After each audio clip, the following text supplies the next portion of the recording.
Bismillahirrahmanirrahim. Assalamualaikum warahmatullahi wabarakatuh. Saya Akila Latifah dari kelas 3 SDBR, Fakultas PGSD, ingin menjelaskan tentang Student Centered Learning.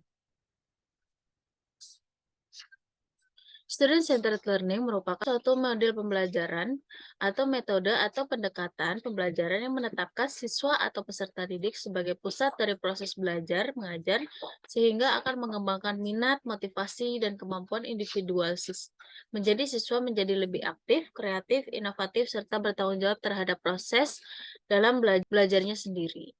Dalam pendekatan ini diharapkan siswa juga dapat mengembangkan kualitas sumber daya manusia yang dibutuhkan masyarakat seperti kreatif, kepemimpinan, rasa percaya diri, kemandirian, disiplin, kritis, dan bekerja dalam tim, keahlian teknisi, dan wawasan global untuk dapat selalu beradaptasi terhadap perubahan dan perkembangan. Kemudian, di sini terdapat karakteristik student-centered learning. Yang pertama, terdapat aktif. Yang dimaksud aktif di sini adalah mungkin siswa dapat terlibat aktif dalam proses belajar mengajar. Kemudian konstruktif. Konstruktif yang dimaksud adalah siswa dapat menggabungkan ide-ide yang mereka miliki sehingga dapat tersalurkan. Kemudian yang selanjutnya adalah kolaboratif. Kolaboratif di sini adalah bekerja sama dan berbagi ide, saran, pengalaman, serta menasihati berbagai masukan untuk sesama anggota kelompok. Kemudian yang keempat terdapat antusiastik. Antusiastik di sini maksudnya adalah siswa memiliki antusias yang tinggi untuk mencapai tujuan yang diinginkan. Kemudian yang selanjutnya juga dialogis.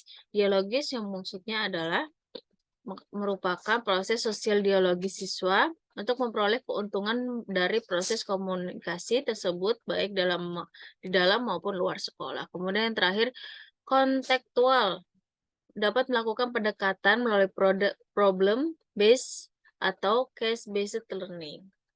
Kemudian di sini saya akan menjelaskan satu metode dari student centered learning yang dimana adalah self-directed learning yang merupakan metode yang dimana guru memberikan tugas belajar kepada siswa seperti tugas membaca atau membuat ringkasan yang dimana anak dapat mengembangkan ilmu tersebut secara mandiri.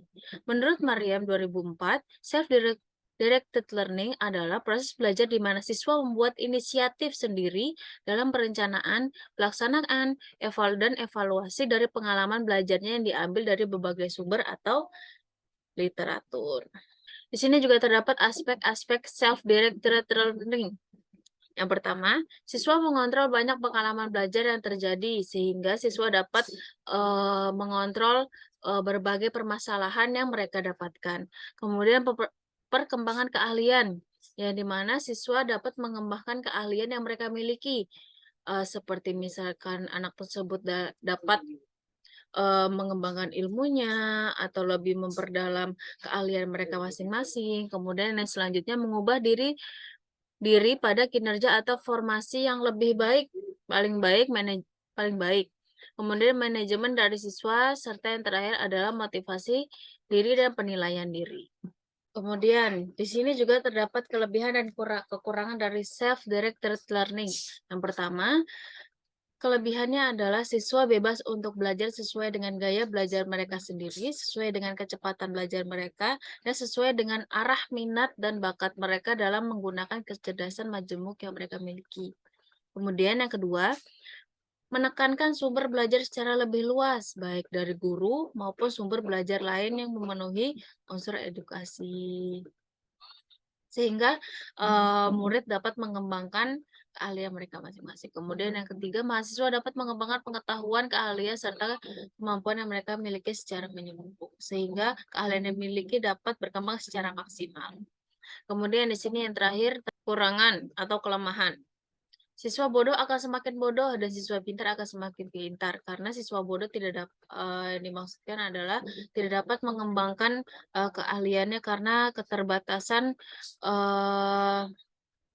interaksi atau kekurangan minat dari siswa itu sendiri. Kemudian bagi siswa yang malas maka siswa tersebut akan mengembangkan kemampuan tersebut atau pengetahuannya. Kemudian yang ketiga, ada beberapa siswa yang membutuhkan saran dari seseorang untuk memilih materi yang cocok untuknya atau karena siswa yang bersangkutan tidak mengetahui sampai seberapa kemampuannya. Sehingga di sini siswa-siswa yang kekurangan minat atau membutuhkan arahan ini tidak dapat berkembang secara lebih atau berkembang secara luas, begitu. Sekian penjelasan dari saya, mungkin, salah katanya mohon maaf. Sampai di sini penjelasan tentang student centered learning dan self directed learning. Syukron, wassalamualaikum warahmatullahi wabarakatuh.